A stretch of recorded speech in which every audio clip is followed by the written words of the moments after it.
This podcast is brought to you by Channel 23 Productions. Channel 23.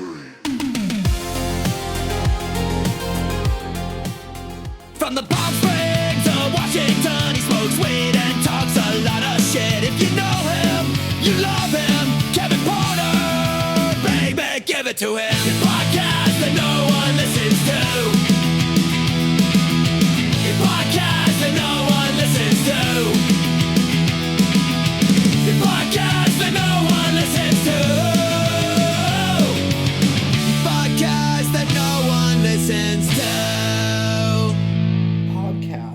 To get back to, like, not really get back to, but I'd like to see more of some sort of a public access-y type thing. I mean, you could totally do like what live streams would be, but as public access, like. But that's just it. It's not the same beast. Well, not everybody's got a whole studio, because like a studio now consists of like a cool fucking background, some fucking lights. Like as I'm looking like at you, sitting at a desk right here, it's basically like looking at you framed right now. If you were on a video, I'm like, this dude loves his. Well, this is movies. where and this is where I shoot all my little short shits. So this tells you a lot about you without having to say a word. Exactly, dude. It's a huge message that you send. Like I know it's cliche, the wall of stuff. But it does tell, because I know I see those wall of stuff, and I'm already looking at it going like, oh, they got a copy of that. Ooh, okay, they're a person of taste. They've got a copy of that. You know, no matter if it's a game, a movie, whatever it happens. You could judge a person totally based on their choices in entertainment. I mean, dude. what show was it? I think it was Gilmore Girls. I hate to say that. There was a part where she walks into a room. She's like, "Oh, the CD collection. Let's see who you really are," or something like that. Shit, dude. Yeah, like back in like funny. the early 2000s. You're like, yeah, that. I'll show you, dude. I got my CD collection right down there. I'll show it to you right now. I'll say my CD. I just got hit 1,800 this year. Damn, dude, you hit 1,800 CDs. But I only had like maybe 100, 150 going into when I first moved back. So sure. Okay, and that's a lot of four for $3 at that Summit Thrift. Like I got like about 2/3 of the Prince catalog, maybe 3/4 in one swoop one day, and it cost me less than $20. Dude, that's amazing. I'm like, that's so fucking amazing. I'm like, I'll take that. that's a fucking come up at a fucking thrift shop, dude. Like you were saying before we started recording, you were talking about how like how you found a Laserdisc player at that Summit View Thrift, and dude, I don't like hit the thrift shops as much as I used to do, because like same. I feel like I don't have room, so it's like if I just go there, I'm gonna, because like most of the time I walk away. Except sometimes I'll find some VHS tapes that I fucking want. Yeah. But yeah, the fact that you found a Laserdisc player there, I'm just like, oh, motherfucker. Oh, we've gotten so much more choosier, and then based on the nature of what I've done for work the last couple of years, that ship has sailed where I can go in there and see like, oh look, there's a pile of 10 to 20 GameCube games, 15 shitty ones, but 5 good ones. Oh, $1 each or $3 each. I'll take the whole pile, knowing that those 5 are going to be worth $25 to $50 a piece. Now everyone's in on this game, including the Goodwill. So they say, you know what? Put those fuckers in the back. Put them on the online site. We don't get to pick anymore unless someone was ignorant. And I just feel like I'm just preying on ignorance, going in and hoping someone didn't know what the fuck they were putting out. And it's just, I've been thrifting for most of my adult life. It's over 30 years. Yeah, you're a veteran, dude. I'm a veteran of You've this. earned your status within the community. But I'm at a point like you were saying, like, where I look at my shelves and I only have a finite amount of space. I have a finite amount of time. Like, and I see the joy it brings when I work these, because I've been working a lot of conventions in Portland the last couple of years, selling video games and other ones around Moses Lake, and I threw a couple here in town. And, how's Moses Lake these days? I haven't been there in a long time. Okay, this guy Jeff runs this great show out of the youth center, actually, in downtown Moses Lake about 2-3 times a year, and it has just been fantastic. Timmy's done it. Riggs does it sometimes. Shout out former guest Timmy. Hey, shout out fucking John Riggs, dude. He's a all former of our guest homies on the podcast that no one listens to. All of our homies, man. And it's just really cool to see that, like, there's still people going out there. Like, I don't know about you, but like you were talking about earlier about, like, before the show started, when you buy things online, unless I see a fucking picture and it's not just a stock image or it says this item's in stock, buy now, I don't trust you. Yeah. As far as I know, it's just a beat up tape that you found in a backyard, and it's got dog bites on it, and until I see what I'm purchasing, so there's something to this face to face thing. I'm just, like I said, I'm just tired of being scammed and people trying to scam me as a seller. So I only deal with face to face anymore. I don't do marketplace, Craigslist, none of that, and I feel 1,000 times better for it already. Oh yeah, dude, you're making it straight person to person sale, dude. Yeah. Like that's always gonna be a better like experience for the most part. Because like I was gonna say like my experience of like shopping on eBay and stuff like. It's been, for the most part, pretty positive. Like, I haven't really run into too much shit, but, like... like, I'm also making sure it's, like, I want to see, like, this Transformers box you have here. It's got to be the actual physical image of the box, and then maybe if the guy's smart, and he knows someone like me's watching, open it up, show me the discs, dude. Oh, yeah, dude. Like, all I need. When it comes to, like, buying stuff on VHS, I do the same thing, because, like, you'll run into, like, some shit that, like, you know how like you'll get mold on like a VHS tape? So I bought this fucking really badass copy of from the Beyond or whatever the fuck it was. And like I got it in the mail, dude. I just like was looking at it. I was like, motherfucker, that looks fucking suspicious. So I just hit it back and like I sent it back, dude. But there's been a couple times like I ran into like similar shit like that. But most of the time people are pretty fucking cool. And I'm not looking to like rip anybody off, you know. No. I always, dude, before I purchase something on eBay, I always press the, add it to your list, because a lot of times they'll try to send you a discount within like 24 hours. Yeah, I try to do that too, because it's like they want to get your impulsivity, but if you're real collectors, impulsivity is important, but you'll wait long term because exactly. We wait long term when it comes to that, dude. 100%. As a kid, I thought like no one was going to take care of their shit, and I was going to be the gatekeeper. I was going to be the one to take care of things and keep them in their boxes and this and this. But I'm actually really impressed with how most people really have done that. I mean, but you do pay more if it's the original stuff. Sure. Which is fine. But anymore, I am trying to go for more of a quality over quantity in my life, and it's really paying off. Dude, it's a good feeling. It feels great. A really good fucking feeling to like know that you have quality. Because I feel the same way when it comes to like video releases, because like I was getting into it with Timmy on the last week's episode, because like I was giving him some shit. It was all in fun, because like I totally get it, because like I understand like when you're just building a collection, or if you have like a just a fair weather collection or whatever, and you just have a couple things. Yeah. Sometimes, dude, getting that $8 copy of Excalibur is the best idea for you, dude. Which I've totally been there. But like as I've gotten more bougie when it comes to fucking video releases, I'm buying from all these boutique labels, and like Arrow, dude, lately has been fucking killing. See it right over your shoulder here, a huge Arrow collection and like good titles too. I was telling you, I'm like really into Italian horror these days, dude. Like Burial Ground, dude. Fucking little kid in there, dude. Watch that movie, fucking assholes. Let's do it, dude. Let's all watch Burial Ground, ladies and gentlemen. Don't tempt me with a good time. Don't tempt me with a good time. I'll watch some dubbed ass fucking. Can I bring my friend Jack Frost along? You can totally bring Jack Frost along, dude. Oh, I don't know. What a gentleman. What a gentleman. He's a gentleman. He'll be a gentleman. Oh, he's very well behaved. Sure. Very understandable. But yeah, no, it's been great. Fucking so like I've been working Portland Retro Gamers Expo the last 2 years, and the last time I worked one was with Pink Godzilla, now Gorilla. I have no idea who the hell that is, dude. They are one of the biggest retro video game companies out of the Seattle area. Oh, nice. And I was one of their YouTube guys and stuff years and years ago, like 20 years ago. They just had their 20th anniversary, and like it was so funny. They showed a picture of like the old store, and you literally see what I'm wearing now: black hoodie, black pants, the same hat. It's me, but 20 years ago. Like, dude, such a trip. Insane. Fucking what's up, dude? But no, like so they work in Portland. I'm part of this retro gamers group, Greater Seattle Area Retro Gamers. If you're a retro gamer, I cannot recommend this group enough. But Pat the NES Punk put a post up a couple years ago saying, hey, who wants to split a booth with me at Portland? And I kind of raised my hand meekly going, I got a few things I could sell. Hell yeah, dude. Next thing I know, we're talking, and I go, okay, dude, I want to make sure I'm not just being scammed here. I need an actual call from you. Yeah. I go, I know it sounds weird, but I just want to make sure I'm not being scammed by somebody. So, like, I go through all this shit, book a hotel and all that. I show up, the real Pat's going, who the fuck is this clown? I want to make sure that... And so he calls me up, and he's like, okay, this is me. And I'm like, okay, didn't have this on my bingo card for 2024 that I was going to be shooting the shit with you. I kind of tripped out a little bit. This is cool. He's like, and so we start talking for a little bit, and I was like, so he's like, so how can I prove to you that I'm Pat? And I just said, Tommy Tallarico, and he goes, ugh. And I go, yep, that's Pat. That's the correct response. Sure. Because he had a huge public fight with this Intellivision thing called the Amico. And the first year I worked with them in the booth, I gave them a GameStop pre-order Amico poster, and we had it back behind the booth. I had it for $5,000.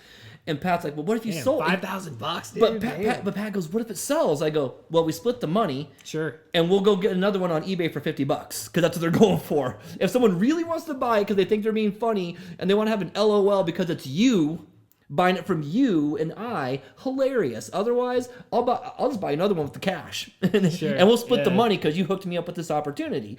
Like, that's what Hey, dude, I feel that's a fair deal. I think it's a pretty fair deal. And plus, people were cracking up at it all weekend long. No one took the bait. No one bought it. No one bought it. No, I ended up so I got no. home. I got home, sent it to him, and he kept in touch with me throughout the year. And then 2 months before the last one's like, hey, you want to do this again? And I'm like, shit, yeah. Because the year before I ended up making like friends with the Intellivision crew. Got to meet the inventor of the Intellivision. Have drinks with them, smoke vapes with them. I mean, like, what's up, dude? Let's get a little high. Let's get a little fucked up, guys. He said he used to do IT work in the early 80s at Shields in Yakima. Have you heard of it, Brandon? And I'm like, oh, you mean the IT department that my girlfriend's dad used to work at? That Shields in Yakima? You probably worked with my girlfriend's dad. Yeah, tell Rick I said what's up, No dude. fucking way. This is crazy. And so this year, they couldn't wait because we're all in the same hotel again. Okay. How can I say this without incriminating anybody? The Amico is a vaporware console. Give it time. It's up there with the GameStop stock story. If you know a little bit about that, you already know some fucked up shit happened a couple years ago with the GameStop stocks, right? Yeah, I'm pretty you heard something about it. Yeah, dude. Amico is the secondary story that took the second candle to it. It is it's almost as fucked up as that story. There will be documentaries. There will be a movie about it. Give it time. Damn, let's fucking get in on it, dude. I got a camera. Let's go make a fucking documentary. I'm sure people. Brandon Huck. Oh, people are probably. They're more qualified people. But anyhow, You saying I'm not qualified? I can make interviews happen, dude. I'm at the Intellivision table on the day we're all setting up all the vendors, and my buddy's looking at me. He's laughing. And I look down and I go, holy shit, that's there's an Amico sitting there in front of me. I'm like, this is like looking at, like, someone's like, hey, Kevin, go out in your driveway. There's a unicorn right now. And you go out there and there's, like, really a fucking unicorn. You're like, okay, that was not on my bucket list. Whoa. Or even my bingo card. What else are they lying to us about, man? Yeah. And so I'm like, how the fuck did you get this? And he tells me, and I'm like, that makes sense. And because it was sold in Germany the week before. How the fuck did it get from Germany to Portland within a week? Really fast fucking I can't UPS. say. I cannot. I'm not going to incriminate. FedEx? No, was it the United States Postal Service? Even I don't know. Nothing to do with that. That's my trigger word, dude. United States Postal Service. Oh, no. My MK Ultra is kicking in. His MK Ultra. No, so anyways, we ended up, so I got to actually hold it, and Pat and I had this whole fucking moment where we were clowning on this machine harder than an ICP concert. It was like one of the highlights. What is a juggalo? Until the next day. We're sitting there. It's a busy Saturday. It's the day of the No Kings protest is happening outside. The Portland Frog shit was like a mile down the street from us, okay? And people, some of the vendors were concerned, and I'm like, no, we're not the reason why they're protesting. If anything, maybe they'll pop in when they're done. I don't know. But they're not here to fuck with us because we're not fucking with them. And I'll just come in and run amok on a bunch of video games. Like, come on, man. No. We're just here to play and sell some video games. That's not what they're here for. I know. So You're like, I'm no sitting to Mario. So I'm having a busy day. I mean, things are just. What can I get? I'm doing my con thing. I was in this. I look back, and in Pat's chair is this lady just sitting there. It's like some 60-year-old, and I'm like, who the fuck is this bitch, right? That's my first thoughts in my head. Hey, the bench is down the street, lady. But then the intelligence in me says, let's not say who the fuck is this bitch. Let's say, who do I have the pleasure of spending my Saturday morning with? Right. She goes, oh, my name's Gil Tilden. And I'm like, how do I know that fucking name? She goes, oh, I helped make Nintendo Power, and I was the person who did all the marketing for Nintendo in the 80s. If you were a child of Nintendo, I helped make your childhood, basically. Whoa, you're like, let me shake your hand. Oh, and then I see this other guy come up, and it's Lance Barr, the guy who created the shape of the NES, the controller, everything. Wow. He's the guy who made the cartridges adapted from the Famicom to... What are they doing down in Portland? Just hanging out? It was the 40th anniversary of the NES. Oh, yeah. Dude, And then who's my booth partner? Pat the NES punk. They had a panel that morning. Wow. So those two were in my booth for like a good hour and a half. Pat keeps going over. I mean, we're pretty customer service oriented. Mm-hmm. I was ignoring customers to ask Lance questions. I was like, okay, was this really a thing? Show him the picture. Like, see, I fucking told you, dude. Like, I told you. Like, you say you're the expert. Like, I just got to confirm from the man who made the shit. Yeah, but no, it was cool. I got to. yeah. I don't think I can repeat some of the questions I asked because some of them were really kind of like complex. Things I always suspected. But he was off the record telling me these things. Sure. So I shouldn't repeat anything that some of the questions. You don't have to incriminate anybody on this podcast, man. No, but it was just really cool because this man was also responsible. Those two people alone. So there's this like about 4 or 5 hours after they left, we kept looking over, being like, did that just fucking happen? Like, we felt like kids. Like, we just met. Oh, yeah. We met our heroes. Yeah. And then later that day, like I said, it was a 14-hour day. I was exhausted. That's why I showed you the picture of the llama, which is probably going to be the thumbnail. Look at that. Look at that guy. Just chilling with the llama, Chilling with the llama. He came up to Yeah. me and started asking me for hugs and a selfie, and I'm like, what the this is Caesar the no drama llama.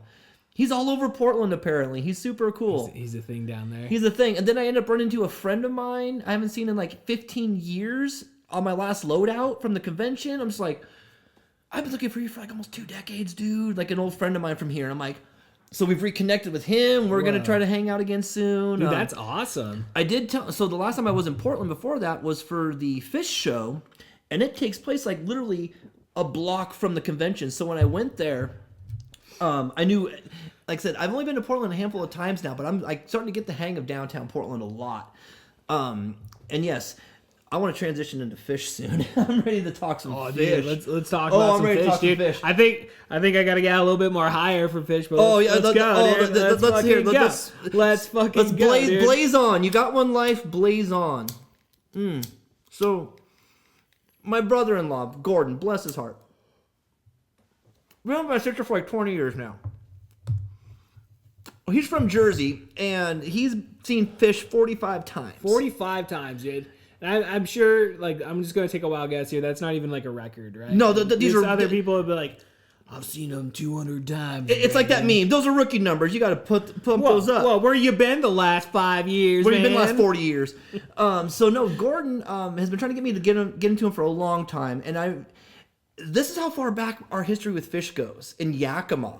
Of all places. This is public Yakima history. Anybody who has a copy of the Rotten Apples 1 CD, go home, fire that up, look on the back, and what's the last song on there? It's a band called Divided Sky. Who do they thank? Fish. Oh, shit. Because it's a Divided Sky is a Fish song. Okay.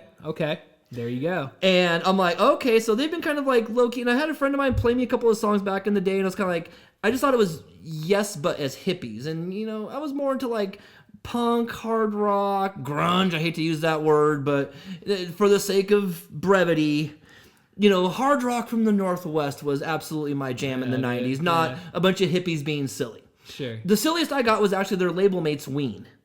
Yeah, Ween's cool. I like Ween. So there was actually a Boognish van in the parking lot at Portland this year. Oh, cool, dude. And of course, it's synonymous with drugs and all that. And so I was like, okay, people just get zoned out of their minds. No. I ended up going in 23. I ended up getting into them a few years ago when I was doing all those trivia shows in town. And next thing I know, my algorithm starts playing me these fucking Fish songs, and I'm like, these guys are still fucking playing like 2017, 2016. What the fuck is this? Like, okay, give it up, guys. But then I let it play, and I'm like, okay, that was 45 minutes. The song itself was only 3 minutes. I just got an entire round of trivia written. Normally that would have taken, I've gotten maybe 1 or 2 questions finished in that time, not an entire round. So I was like, okay. And I just started using it as my work music. Then I started like, okay, I like that song. Oh, I like that song. Ooh, Karini's a banger. Ooh, I'm liking this fucking, I'm like Wave of Hope off their new record. Ooh, chef's kiss. So I went and saw them in Denver at Dick's. This is where the Fish Dicks thing comes from. Okay. I was gonna say I don't know shit about Fish, dude. So okay, they're out of them. Treat me as like I'm fucking dumb as shit, dude. That's okay. So like, they're famous for like jamming on a song for like if they do an hour tweezer, don't be surprised. It's like imagine if like I get it. No Effects has what the decline is 17 minutes. That's adorable. That's adorable. Like that's adorable. That's warming up for these guys, and they're like twice as old as fucking I saw No Effects fucking play in Portland They had a whole fucking on their last tour. No, dude, this was like 2018 or something. Okay. It was before COVID.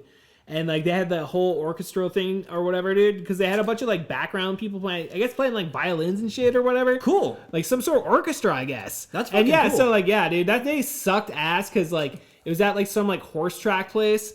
Oh, yeah, dude. And yeah, it was where the band's in the middle of the horse track. Well, it's like, dude, there's like no shade whatsoever, so you're just standing in the fucking sun. And like I wasn't drinking or anything, so like I just found shade and like was listening to MXPX, and then once it kind of got a little like more shadier, came in and like got cooled down. Watched Bad Religion, watched some NoFX, and like the wind was going so fucking much, dude. It was ridiculous. They had to take down their banners and shit, dude. So I guess I'm grateful the show was indoors then for Fish, because they have something called the lot scene. It's Shakedown Street is really the technical term for it in the jam scene. It started with Grateful Dead, like you hear about like the hippies selling the grilled cheese and tie-dye shirts out in the parking lot. Were they really selling fucking cheddar cheese? Fucking Are you ready for grilled this shit? cheese? Are you ready what? for this shit? Denver. I'm down with some grilled cheese. Dude. In the 23 Dix law. Okay, grilled cheese is only this is the rookie shit. I saw the pro shit. Like those vendor tents you see at places? They had like probably a city block's worth of them. Dudes selling shrooms in jars, professionally laid out, pricing, and you're like... Denver's a progressive town, Brandon. Oh, dude, people were walking around with beer. You can open liquor. You can carry on an open beer in the lot. And no one cares. That's pretty fucking cool, yeah. And so my brother-in-law... I've been to tailgates, for fucking sports games and shit. So my brother-in-law is kind of not letting himself loose, and he's tripping out, so I ended up buying... What is this open community? Well, it's the fucking... The nitrous people he was getting pissed at. What are the nitrous people? These people taking nitrous hits or with some fucking balloons, and grown-ass adults walk around balloons. I mean, like I tried that when I was like 20, dude. Like me and my brother-in-law, we fucking went down and like had a whole box and we just got fucked up. I remember just sitting there watching wrestling. I was like, but like after that, dude, I was like, yeah, I'm not gonna do that again. But you got to be on your toes for the next 3 to 4 hours at a Fish show, because they play for like 3.5 hours. They do like an hour and a half set one. I don't think I would do that going to a concert. Yeah. So when I saw him in Denver. I mean, it was just fucking amazing. And like, did you guys fly in or did you drive down there? He flew in from Florida. I flew in from Yakima. Okay. And my sister's best friend lives there. And I've never met this guy in 20 years. So cool. It was like this big family moment, basically. Dude. Hell yeah.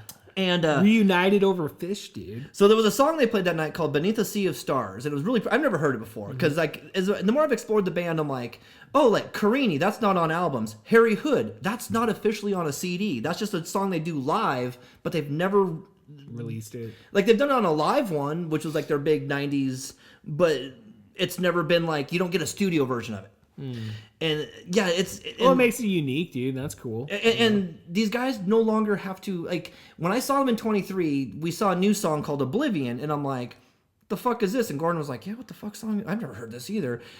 That next summer they put out a record that song was on the CD, and I'm like, they still put out CDs and stuff, but it's not about like you're going to see them for this tour on this record. They just constantly play. They have like this rotation now. New Year's they do Madison Square Garden, and they do a huge fucking like theatrical piece every New Year's Eve.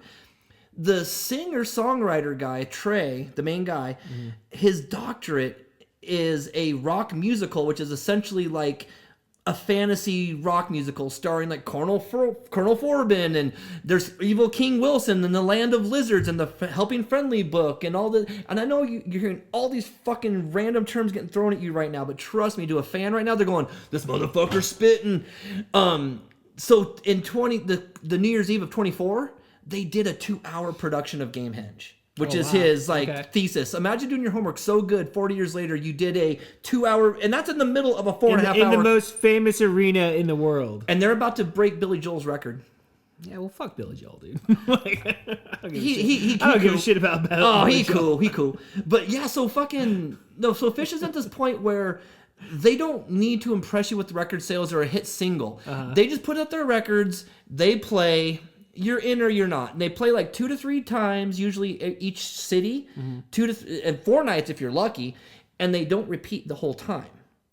This leads me to my next point, the Baker's Dozen. 2017, these motherfuckers went for 2.5 weeks at Madison Square Garden, doing 13 nights, not in a row, but pretty close, with each night themed after a donut. Now, you've probably seen me wearing these red circles. These are fish donuts. I have seen that, yes. That the drummer is when you go to the grocery store. I want you to go find a pint of Ben and Jerry's, and I want you to see the moo that's on the cow, and you're gonna see that same pattern. You're gonna like, this shit's been in our fucking face for 30 years. I love It's some right I there. love some Ben and Jerry's. Yeah, I got some in the fridge, dude. Yeah, so I got that Cherry Garcia shit. Dude. that shit's fucking bomb. And so this year's theme for New Year's Eve was It's Ice Cream. They do a song called It's Ice, and then they led into a song, cover of Prince's Cream. It's cool. Ice Cream. Hell yeah. With the cowbell and this whole milk thing, because Harry Hood's actually a milk company backy. So it'd be like me writing a song about Dairy Gold. Hey man, Tillamook's pretty fucking good, dude. That's Pacific Northwest, dude. You know what I'm saying? I'll represent, so dude. These guys, like, once you start getting into it, you're gonna be like, like, if you don't like a certain song, you'll at least appreciate the theatrics of their New Year's shows. And like I said, they just don't give a fuck right now. Like, they're selling out shit, they're having fun, and this is a band in their prime. They're probably better than they were in the 90s. Oh, that makes sense, dude. You know, you've 'Cause fucking they- been playing they- for all those fucking decades, dude. Well, You're just gonna keep getting better at it. They took 5 years off. The singer almost got destroyed himself with drugs and all that, and they took 5 years off. But when they came back, hey, it was a fucking no. So He's like, it's never been the same since I got off the drugs. in fact, he probably plays better. Next to the New Year's show this year, my brother-in-law was actually at the show that they played the Millennium New Year's Eve '99 into 2000. They started at stroke of midnight, played till 6 a.m. Jeez. 6-hour set. Who the fuck, man? I mean, like, you got to be on some fucking drugs, I guess. You know? But Like, now it was like 6 hours. You're just like fucking ladies, just like dancing and shit. New Year's Eve was 4.5. 4.5. This last one. This last one, Damn, dude. and that's not including the set breaks. Yeah. So, but they did before, leading up into the ice cream set. They, like, all the songs were like Van Halen, Ice Cream Man, Wu-Tang Clan, Cream. You know, I'm like, you goofy fuckers. Yeah. Like, New Year's for me now is more exciting than Christmas and every other holiday put together because I know that Fish is gonna put on a fucking 4-day banger. Dude, hell yeah. And so that's what I'm saying. If you want a copy of Fish at Sphere, you need to see that. You got the hookup on that? I took acid. We live streamed the Fish Sphere run, and I did acid on night 4, the same night Drew Carey did. And he wrote. Carey? So What? So- where the fuck did Drew? Dude, side note. you see that? Yeah, I see that. That's the same thing that Drew Carey was tripping on. That same image. And That's he pretty wrote. fucking nuts. He wrote from the show floor. If this That's all is your cell phone background. so he wrote on. You'll see why in a minute. Okay. It started off as a sea of stars, and like I said, I'm tripping balls. All of a sudden, it's a song called First Tube, and you're a football fan. Yeah, NFL on yeah, Fox. yeah. Dun dun dun dun dun dun dun dun Yeah, dun yeah. dun. That guitar song, that's First Tube. Okay, cool. That's Fish. Okay. Wilson. Dun dun dun dun. Wilson from the Seahawks. Yeah. Another Fish song. Okay. You can even look it up on YouTube. Trey Anastasio talks about Wilson and how Russell Wilson's one of his favorite players next to that Nick Margiola guy from the Jets. Mangione? I think so, I think that's his name, yeah. But Trey's a huge Jets fan, so Okay, yeah, I think that guy actually like passed away. he just passed away. Yeah, It was Trey's favorite player. Wow. Okay. I was gonna say so- Russell Wilson went. No, but get this. Talk So- about So Drew Carey was also on acid that night, choking it. and he wrote from the show floor because he was also tripping on acid somehow. And he said, It's like the Price is Right guy. He's so on he, acid. You ready for this? He says, "If this is the future of live music, I'm going to stick my dick in a blender." Bob Barker would be so proud.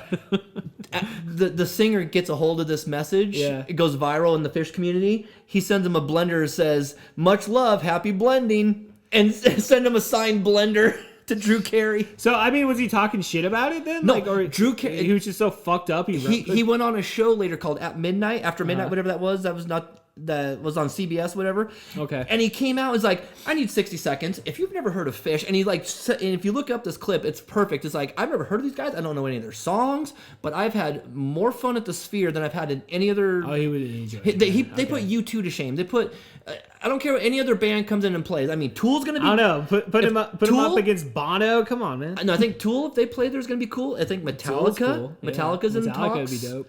There's only Maiden would be cool in the Sphere. There's only a handful of bands I think that would really kick ass at the Sphere. I'm surprised at the Backstreet Boys footage I've seen. I'm like, that looks pretty fucking cool. Yeah, dude. My wife's mother-in-law fucking went down and saw The Wizard of Oz. Did she Said get an it was apple? She got something. I don't Because fucking know. they did the foam apples and I they think shake the that's tree. I think that's what it was. Yeah, those are selling for like a couple $100 now online. Yeah, I bet. Because dude. they stopped putting Fucking them the out. fandom for like the Wizard of Oz and like the Wicked and all that shit. You're just like, dude, what the fuck is going on? Like we went to the theater one night to go because me. Oh, did you go see Wicked? Nah, dude. Me, Brandon Allen, and my buddy Dallas Baldwin, my production teammates in Channel 23 Productions. Yeah. We go to a lot of like new horror films. So like whatever, like tomorrow we're gonna go see the new Silent Hill. Mm-hmm. So you know, No, look, I saw the trailer. It looks like a it proper. looks pretty cool, dude. It's like an interpretation of Silent Hill 2 for people who don't have the time to fire up their console for 2 hours because you can speedrun that game in like an hour and a half. Yeah, dude. Well, it looks pretty fucking fun, dude. So we're gonna go check it out. It looks good. But like one of the nights that that last Wicked movie like premiered, we show up, dude, and like the parking lot's fucking full, dude. And it's like it's weird to watch like the flow of like what movies like the public will go to. Yeah. And like Wicked was one, and then another one that was surprising was that Five Nights at Freddy's movie. The second one, yeah, we showed up because we were gonna go see it, and I even watched the first one like earlier in the day just to like be caught up. And we get there, and like normally, I don't know. Lately, I've just been like, I'll roll the dice, and because like, dude, nobody goes to movies, so like, I don't need to buy it online. I can just you don't need to buy tickets in advance like it used to be, unless it's like something that like is in demand. Five Nights at Freddy's, bro. You know, we show up, dude. No tickets available, so like we went and saw Predator: Badlands, and that movie fucking kicked ass, dude. I don't give a shit what anybody says on fucking line, dude. I'll fucking fight them, dude. It's a fucking great fucking movie, dude. Made me fucking cry at the end. I was like, ooh. Ooh. Yeah, meet you in the alley behind the Orion by the dumpster. Kevin Porter's handing out ass whoopings, just giving them out. Fucking, I'll fucking defend it, dude. Just giving them away. That was a good. I like that movie. I had fun with it. So, I mean, because like there was parts in it where you thought like it could be annoying, and to a point it kind of was annoying. But at the same time, I felt like as it progressed, like the story kept kind of just redeeming itself, and like cool shit happens, and like. Ultimately, like where it ends up, you're just like, oh, I thought that was clever. You know, there's like a lot of like, there's a little clever moment in there, like how they put everything together. And you want to know what sci-fi stories have? I don't know. You want to know what sci-fi stories have blown my mind in the last year or so? What? Severance and Pluribus. Okay. Holy shit! Have you seen either one? I don't know shit about those, dude. No. Severance, I can tell you this much. The idea of Severance is it's a workplace dark comedy. I would call it a dark comedy drama. I like that. Think Office Space, but dark. Office Space is one of my favorite fucking movies. But dude. check this out. Yeah. Here's the premise. So imagine, so you have this procedure done called the severance procedure, hence the name of the show. And when you walk into the elevator to go to work, you go past a certain threshold, and you see in the trailer he'll go like, and now he's a different person. It compartmentalizes your brain. Shape-shifting. So you have. So they call them innies and outies. So your outie, this is you, this is your outie, but at work, you're innie Kevin. This is outie Kevin. Stop fucking with me, Brandon. So you're freaking me out, Brandon. You don't know what you did at work today. He doesn't know anything that you do in your personal life. That's fucking nuts. That's that's where it starts. That's pretty nuts, dude. Yeah. The 2 seasons they have so far, I would say the twists and turns and and just how it's the kind of show that will answer a question, but then when it answers that, 4 more pop up in other spots going like, God, I didn't fucking that's good think about fucking that. writing though, dude. Amazing writing. Yeah. And Timmy actually got a hold of me.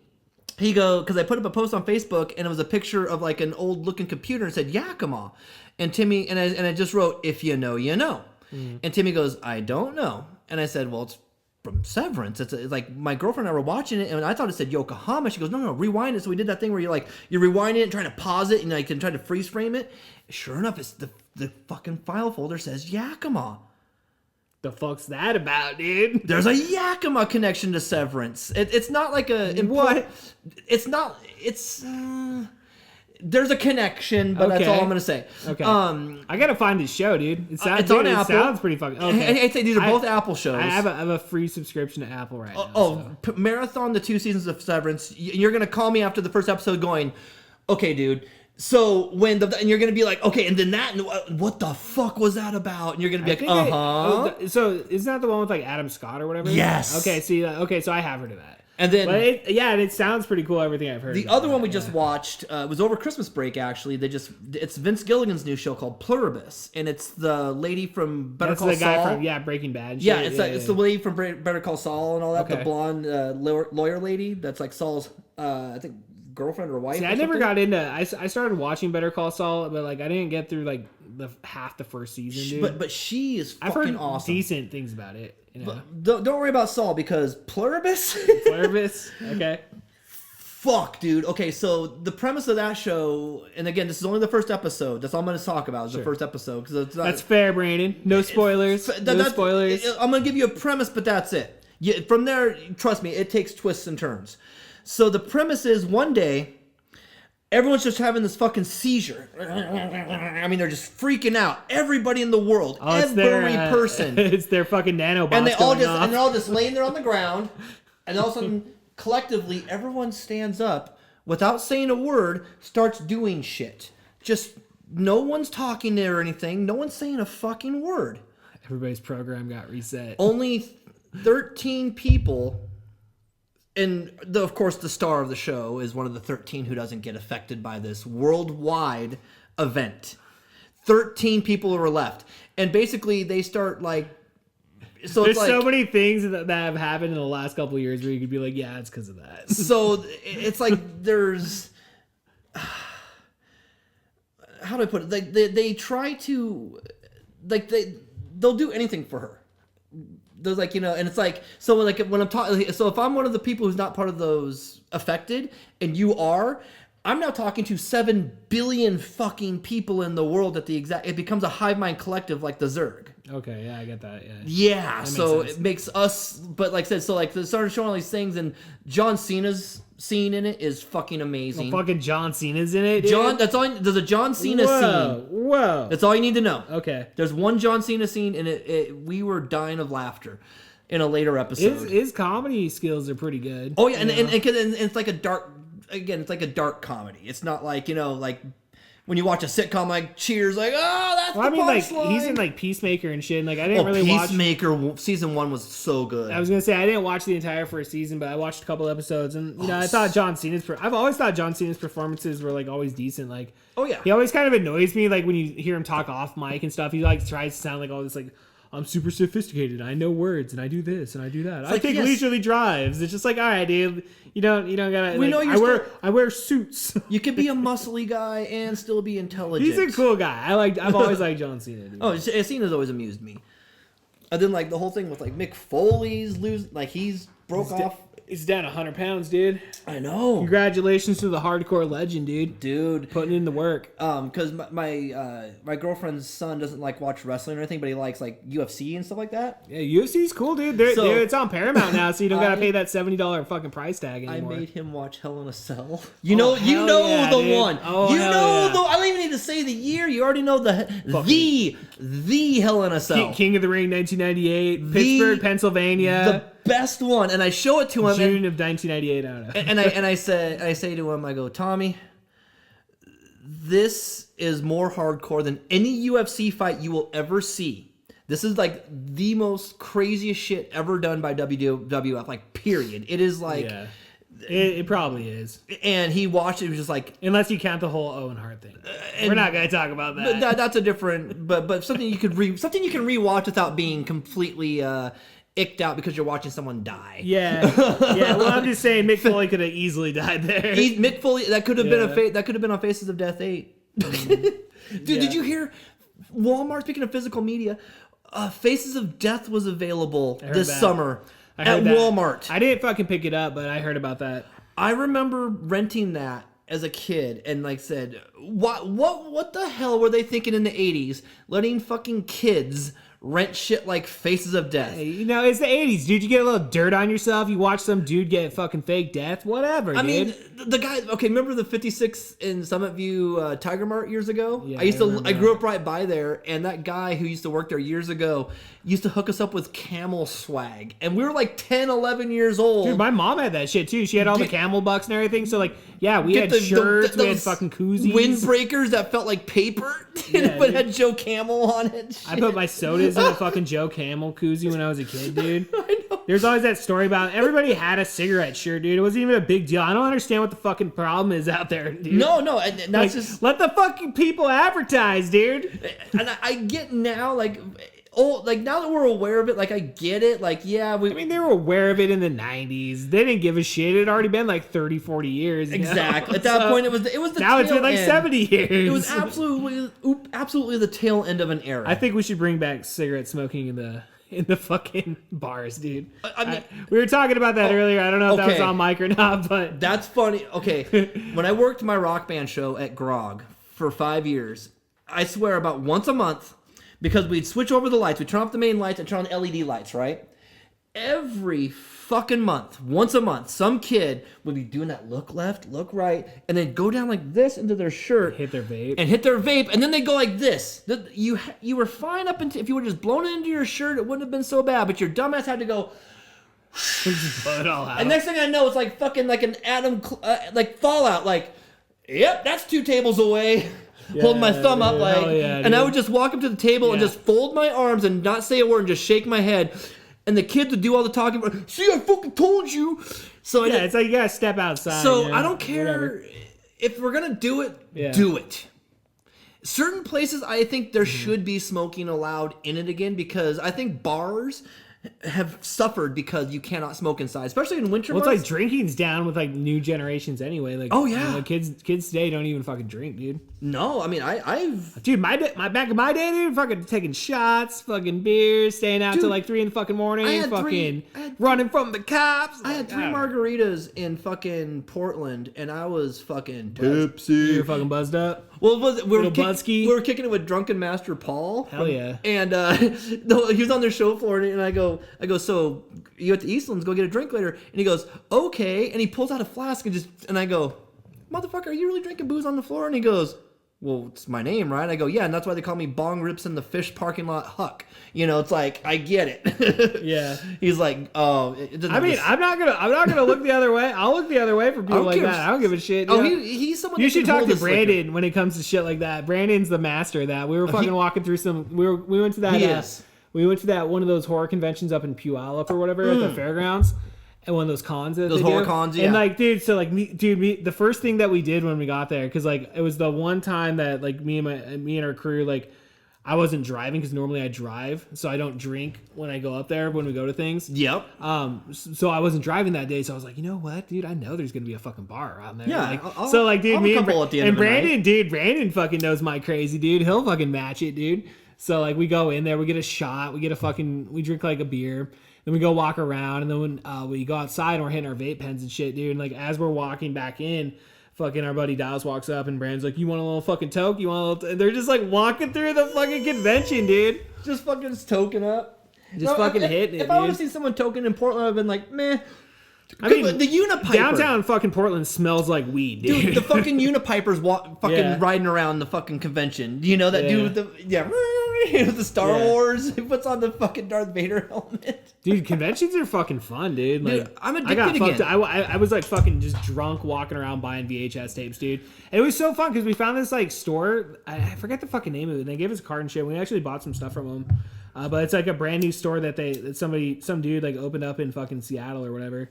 Really cool people, and like, yeah, dude, I bought some like Nightmare on Elm Street fucking trading cards and shit from them. Dude, there was a guy. I forget their name though. When I set up this year, they showed like the little placard name behind your little booth. They have like those little PVC pipe things that Yeah. kind of like show you this is the back of your booth. Oh yeah. And in the middle is ours, you know.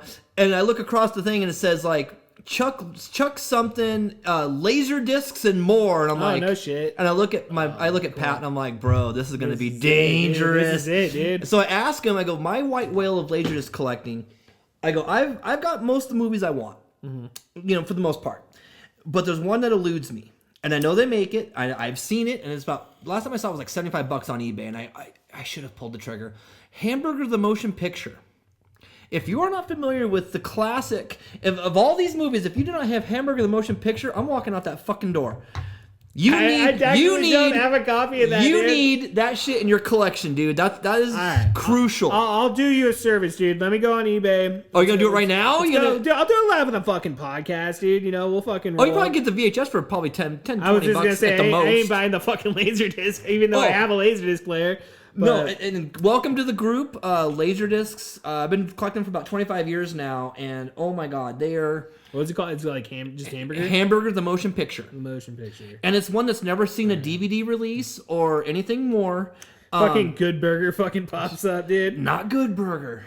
The better hamburger comedy. Right. The one that wasn't produced by a pedophile. A That Taste one. of Hamburger, Germany Gate to the World. Good Burger 2 movie collection. Hamburger Hill. And see, and that was for all those years. I'd see Hamburger Hill. I'm like, yeah, oh, it's. I think it was hamburger. I see that hamburger in my head, just looking on the spines. You're like, yeah, oh no. Or what was that movie Rush? And so you see Rush, and you're like, oh, not the band. It's that shitty soundtrack with Tears in Heaven.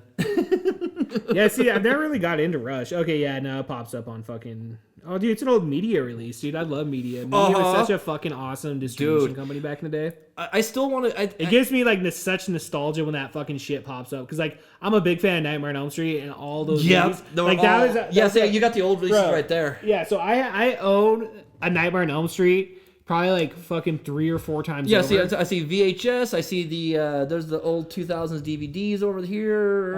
So I got the Blu-ray over Blu-rays, here, too. yeah. I got the 4K. The 4K sitting on and your then table. Inside my house, I have the old DVD box set and the VHS box set from the 90s, too. So I have both of those. So because my... Yeah, and I got them all in Laserdisc, too, dude. You'll appreciate this being a horror fan. And I have digital copies, too. So my girlfriend's son is about to be 16, and the last year or so, he's been getting into more mature movies and stuff. Okay, that's cool. And dude. so he... You showed him the Terminator yet? He borrowed the Terminator quadrilogy from me. Dude. But he was been lately Chucky is one of his new favorites. Because he watches That's cool. We're watching the first one. He goes, it's so easy. You just you beat him up, and he's like telling you like how do you beat Chucky, and you're like, yeah, that totally worked because that's why there's 7 more fucking movies in the franchise.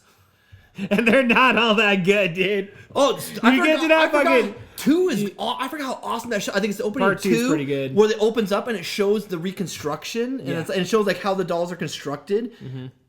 And then like all the parts like towards the end, it's so fucking twisted. Yeah, part 2, like twisted. I've always said that 2 is good. I consider that to be like one of the better horror sequels out there.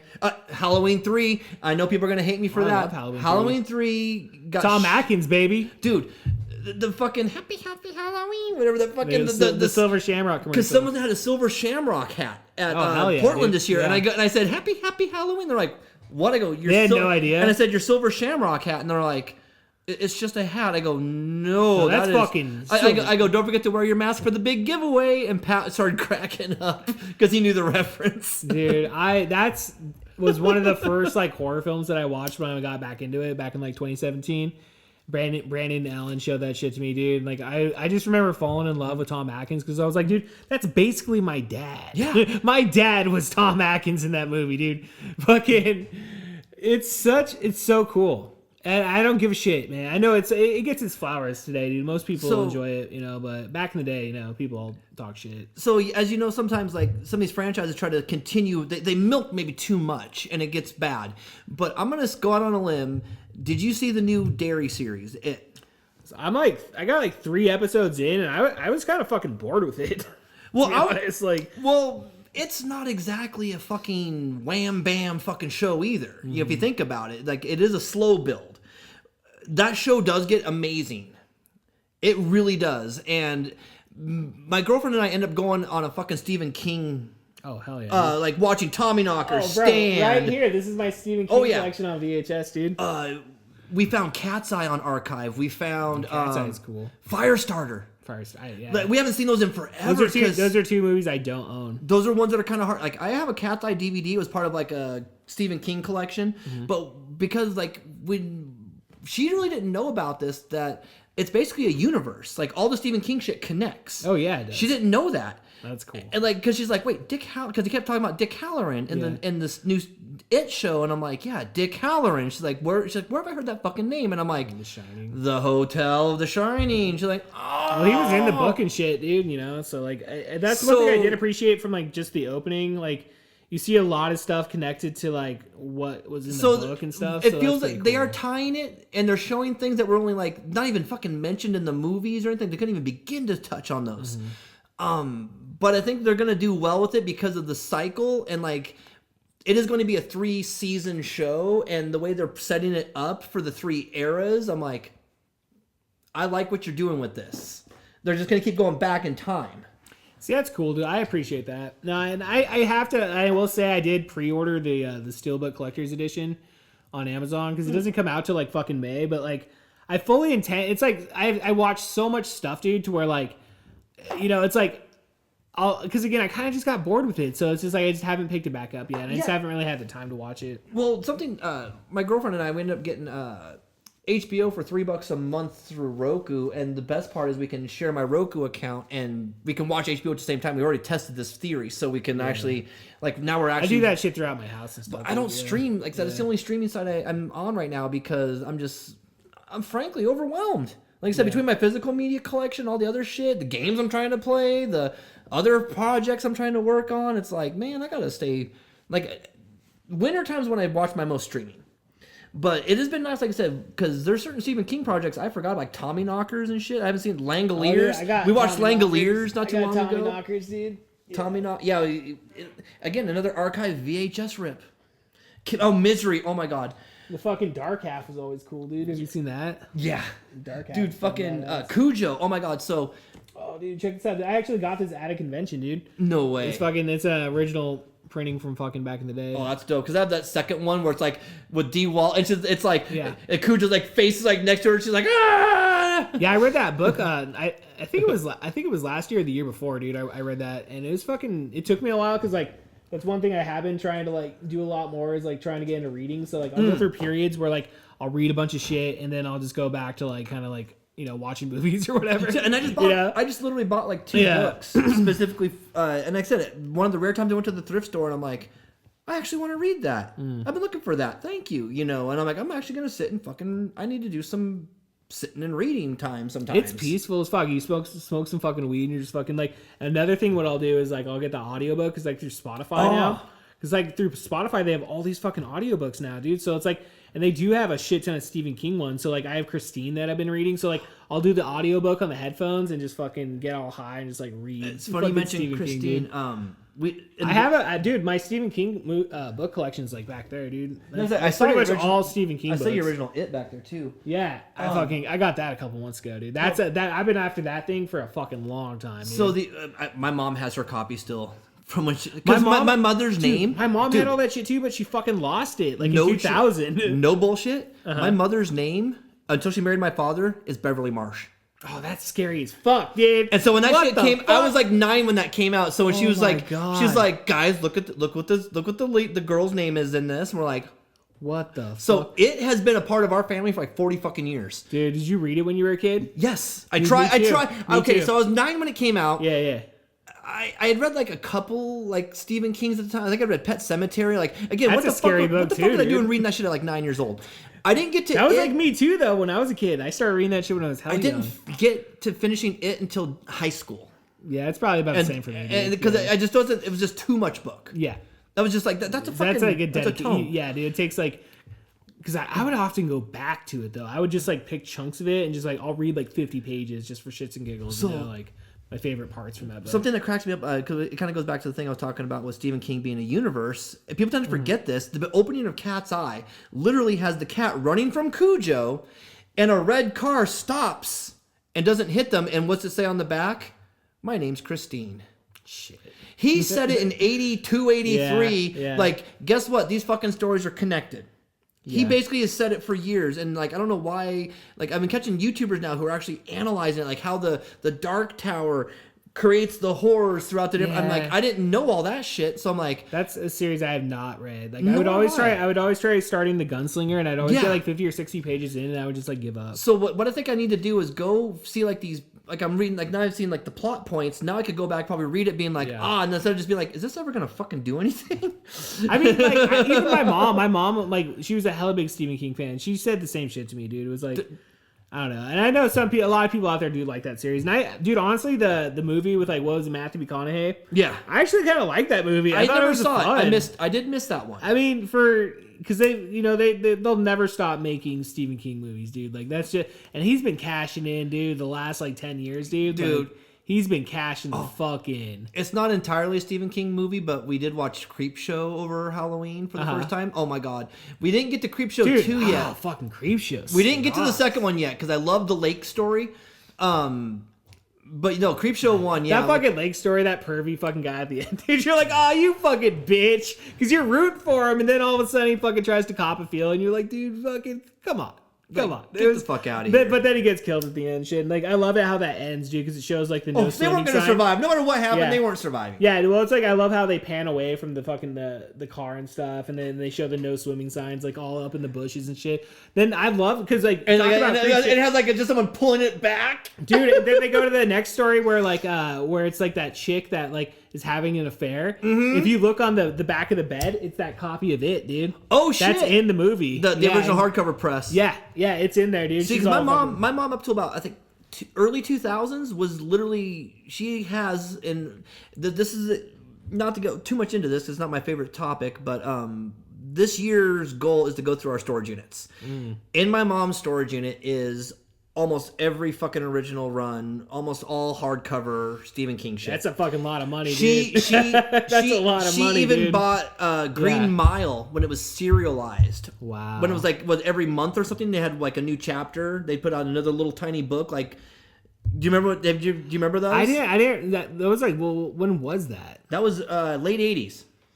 I see. Okay, I was a kid. Early 90s. I was a fucking kid then. Maybe early, I was like 5, dude. But like I said, I was also in a house where my mom, my mom wasn't that into it. Like she had the books, but like I think she like collected mainly like 80 through 85, maybe into the 90s. Because like once my mom and dad divorced, like she actually had this like drop off of like she wasn't reading anymore, and she would just watch TV, and she'd always be like, oh, I want to read, but I'm like, well then just fucking read, mom. Yeah. And she'd be like, well, I just want to watch TV. Which I kind of understand now, but like I forced myself to read though. Yeah, because my mom. I remember my mom being like that. I was like, I'm not gonna. And my mom just retired, so I told her something I want to do this year for her is bring that bookshelf of Stephen King home because it needs to be not in a storage unit anymore. Yeah, you need to celebrate that collection, dude. You really do, because that hit like Stephen. Oh yeah, okay, so. You'll appreciate this story. So I got a little thing running on X, okay? So people can find me on there. Well, actually, no, don't find me because it's funner that way. No, but okay. So like, if they want to find you, they already have. One of the only things that I'll do on X, dude. If you go look at my replies and shit, like Stephen King will post hella fucking political shit. I don't talk politics on here or anything like that. But this is just like a gag I go after him with because he hella hates Trump, and so I'm always like. I do like hashtags where I'm like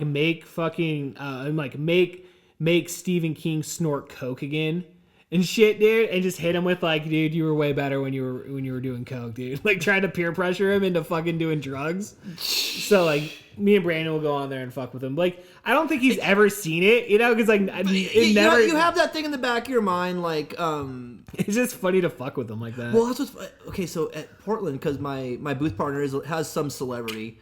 Especially on YouTube, this other guy had been talking shit. I'm not going to give him any credit here, but I asked him if he knew. Let's go fucking find him, Brandon. No, but I asked. I got your back. But I asked Pat. I go, do you know who this kid is? He goes, oh, I know that fucking clown. And like, I was like, okay, good. It's not just me. I go, I happened to catch it on my algorithm. Mike you can fucking say it, dude. I'm not saying his name. He doesn't deserve it, but I'm not a fan of him. So it was just like, really? I mean, he's trying to make his whole career right now clowning on my boy. So it's like, nah. It'd be like if someone. It'd be like if someone was track him down now. I got enough information. It'd be like if some guy was clowning on Brandon Allen, and I'm like, that was his whole thing on YouTube. I'm like. No, we're not going to give that person any name here. You know what I'm saying? He don't deserve that. That's a friend. Well, it's like that's what all the internet is, dude. It's like it's just people like with reaction videos to other fucking podcasts and shit. And so I think that's why I think he appreciates us. I'm not trying to be the next big thing. I'm just doing what I do, and I do it just fine. I'm not trying to be on camera. If I am, Speaking I of which, think that's the lamest shit. Actually, is like when you're reviewing other people's stuff like that. I didn't even think about it because I'm I'm not much of a selfie person. I don't think about taking selfies with people when I meet them. I take selfies all the time. But do you know who for fucking the came show. to my booth and I got to spend some time with for a couple minutes? Was Who? Casey Neistat. Okay. He was there showing off his new thing, and this I didn't know who he was at the time. Palmer Luckey was talking to Pat, and I found out later he's like, oh, he's like some military drone dude. Sweet hair though, bro. But Casey and I, because I saw him walk by, and I was like, Casey, and he came back. Oh, sorry, man, I was a little busy earlier. What's your name, man? You know, and like I'm like, well, what are you doing here, man? You know, like, and he was like, shot the shit for like 5 minutes with me, and then other people like taking selfies with him in our group, and I'm Yeah. like, oh yeah, I didn't even think about that. I was just having a moment with somebody. It's pretty cool. You know, I'm more about having that moment than taking selfies all the time. Yeah. I That's understand. absolutely Yeah. my jam. Just trying to stay away from your phone and shit, dude. I totally Oh get god, it. yeah. Like especially when I'm at a convention, like because some people there are actually fucking like, you know what price charting is? You've heard of this? Is that where they like base the price on it? And Or raise it it'd be or like if you something? imagine if you went to a fucking horror convention with this wall here and you did zero work and you're gonna sell this collection off, Yeah. and then someone picks up a thing like, oh, how much for that It's Alive trilogy, and you go, hang on, and you look it up on eBay, and you're like, it's trending for $80, I'll take 90. Oh, jeez. So Yeah, they're fucking marking up the price and shit. people dude. are That's doing fucked that up. because some guy That's tried to totally fucked up, Brandon. Some guy tries to do that to me as I'm Yeah. buying Christmas nights for the fucking Saturn all day long, never more than $20, even if it's fucking sealed for a Japanese copy. Dude looks at me and he looks up on his phone. He goes, "Is 25 good?" I go, "You'll take 20," and he goes, "Yeah, I'll take 20." I'm like, it was like kind of Jedi mind shit with that, because it's like, you know, it's like, no, you'll take 20.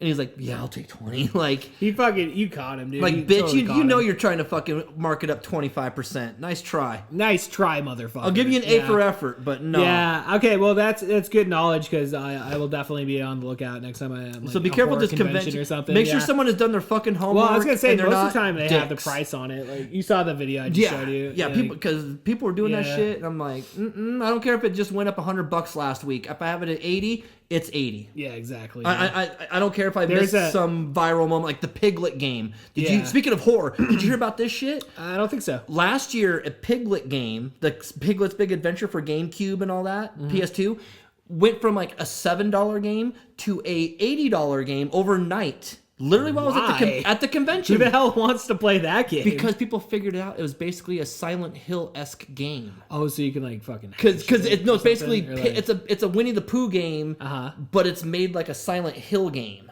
oh, it's made like a Silent Hill. So game? it's like really like it's scary. He's afraid. It's like a psychological horror game with yeah, okay, Piglet. cool, dude. And people figured out like kind of like Luigi's Mansion or some shit. but creepier. Yeah, cool. Okay. But people just kind of brushed it off for Winnie years. the Pooh is kind of creepy when you think about it. The heffalump shit, because Piglet is anxiety. Sure. Yeah. You you're know, right. Eeyore's depression. Yeah.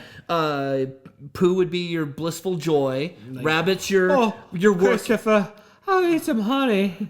Oh. Rabbit's your sense of work and Yeah. getting your shit done. love Owl's your wisdom. love It's absolutely your personalities. That's what the 100-acre wood That's is. a good point. You I've ever never thought- really thought about that. I don't really go back and watch a lot at Winnie the Pooh, so it's just like you just see it occasionally. Like my kids didn't really watch it a lot, but I remember watching it when I I was watched a kid. some on a come down from an acid trip last year. And No it was, shit. Oh, well, we had it on my Voodoo account, so when my Okay. girlfriend ever watched, she's like, "Let's watch Winnie the Pooh," and I'm like, "That sounds like a great, like a chill."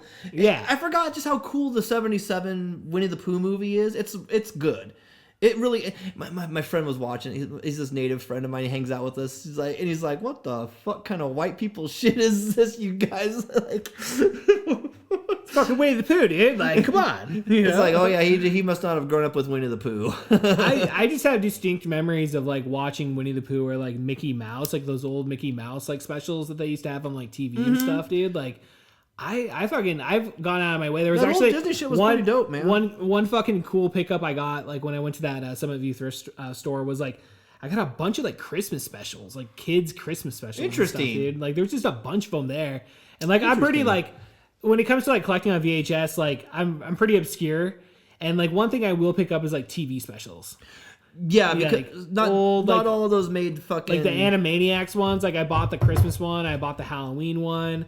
Like I said, I got a bunch of old Mickey Mouse like shit. Like I actually have a really extensive collection of Disney VHS, dude, and like old cartoons. The original Disney Plus. It's all out there, dude. Yeah, I have it, dude. Like, it's funny because my niece is like, you know, they're all into Disney, dude. You know, all that shit, and I'm like, well, you know, I don't know. It's like, fuck, dude. Why can't generations like appreciate VHS tapes, dude? Yeah, it's like nowadays, it's like, oh, I just go on fucking Disney Plus. Like back in the day, dude, you gotta put the VHS in. It's good you mentioned that because my nephew who was visiting. Remember, I do have a story about my nephew I wanted to share. Yep.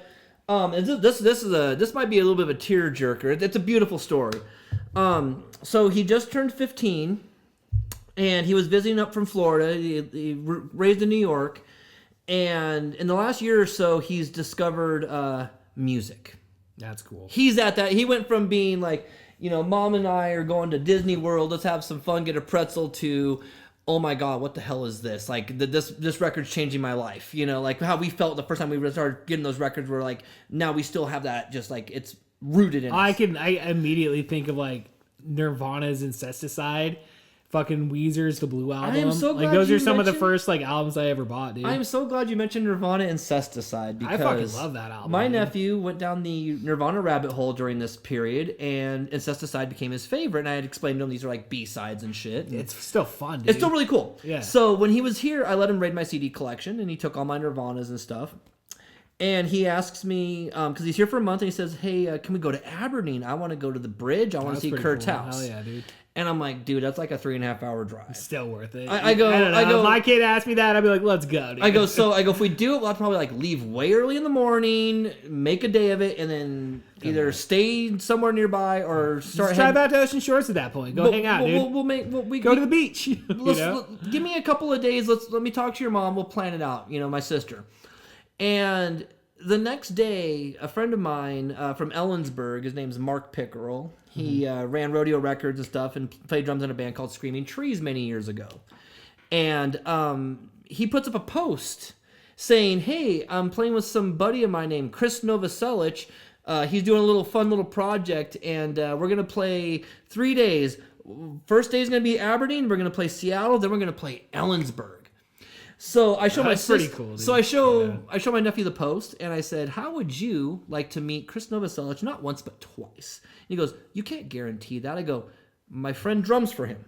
I think I can get us close enough to at least get a signature, you know, at the least." Yeah, just take a picture, dude. Yeah, it's like, hey. And so my sister makes these He plans. seems like a cool guy, dude. He's come to Yakima, I know, and going to the seasons. I know a bunch of people that were down there and like met him and shit. He seems like a cool guy. Get ready. Here we go. Shit's about to fucking. This is great. So we go to Aberdeen. My sister has a hotel like up in Olympia, which is like an hour away. So like after we're done doing our things in the day, we'll run up there, stay the night, drive back to I-5, head up. So we go to Kurt's house and the bridge. He's having his emotional moment. He's made it to where he wants to be. Oh my God, this like is unreal. Yeah, dude. And he's at. It's cool that we live around here and that have that history and we can like easily access it, dude. So there's this Aberdeen like Summer Days festival thing going on. There's gonna be live bands. That's where Chris Novoselic thing's gonna play. And we take him down there, and this woman says, "Hey, we're about to close up for the day, but do you guys want to be the last ones through?" I'm like, "Sure." We go. It's what is now the Nirvana Museum that just opened up. Oh, that's cool, dude. So this woman. Hell yeah. Is in there with these two little kids, and they look like fucking like 5-year-old versions of Kurt Cobain, and I'm like, okay. And this woman starts showing Chaim around, and like, oh, look at this, and telling us all this real personal shit about each item, and I'm like, I realize who the fuck it is. I don't say a word because I know my nephew's not gonna be able to handle the truth when he finds out who the fuck is giving him this tour. Yeah, it's Kurt Cobain's mother. It's Wendy. It was his mom. It's his mom. Dude. As we were walking out, Francis Bean's walking in. Oh wow. Yeah, so we were the last ones to get to, and so it was really cool. And so I tell him outside, and he fucking has That's cool. It's cool that she has like a relationship with his like, his side of the family and stuff. You know? So, because Courtney Love, Jesus Christ. Oh, that don't get me started, bro. I got a story for that. We'll come back. I don't want Courtney to dominate this story. So we go to the show. He goes up front. He's like one of the first shows he's ever been to. The first show he ever went to was Sugar Ray. So this is a fucking upgrade. And he's having a good time. I was gonna say I like Sugar Ray, dude. Well, I'm just saying like this is a little it's a little step up, dude. Little step up coolness wise. I understand. And he's just having a blast. And like I said, we had met the drummer beforehand, and he was like, we met Mark, And he was just like, oh my God, like, dude, he looks just like you. And when I first met you, I go, I know, it's tripping me out too. And he fucking, so we make Chris Novoselic immediately after the show goes to the side and just says, like, I'm going to sign everyone's shit. Just be kind. Yeah. Take your turns. Everyone's going to get a signature. Sure. I'm going to shake everyone's hand because I'm like 100 people are there, 150 people. And he makes good on his word. And he comes up, like, gets the picture and all that. We're happy. The next 2 days later, we go to Ellensburg, see the show again. Was there a lot of people in Ellensburg? Like 70 people there at most. So after the show, he brings in Cesticide to have him sign this time. Okay. And he goes, hi, my name's Chaim. And Chris Novoselic looks at him and goes, yeah, I remember. And he was like, what the fuck? You remember me? And I'm like, they're people. I go, that's just it. Treat people like people. They'll always treat you back like that. So he got to have this amazing, like, pretty good fucking Nirvana weekend, all things considered. I just thought that was really beautiful, like I said, because he looks like a young Kurt right now. The long hair and you wearing the patch. I mean, so the way Wendy was going around showing him all that stuff, I'm just like, oh my gosh, she sees a lot of Kurt in my nephew. Oh my God, this is beautiful. I'm just like, you're just like standing back, a proud uncle, dude. Just trying to not say a word, because like I said, I know he would lose.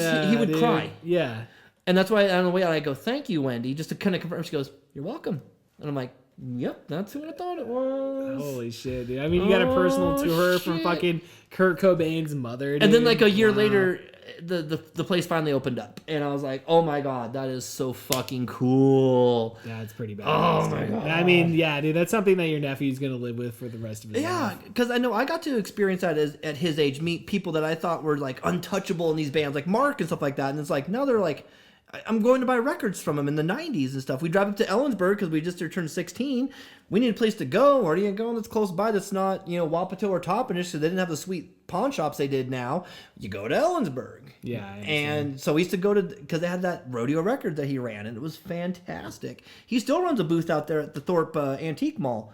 If you ever get a chance. I think I probably bought stuff from him then, Oh, yeah. because I have bought a bunch of shit from them. Oh, yeah, and you would see him. I found a copy of Devo from fucking Crazy Mike's. I think I've showed it to you like years ago, dude. Yeah. It's around here, dude, but it's the only Crazy Mike's video, and I found it at that fucking mall, dude. That's so cool. Like, I love, like, I used to hate having those rental stickers on things when I bought them secondhand for a while, but now I'm like, no, there's actually, it does create some history to the piece now.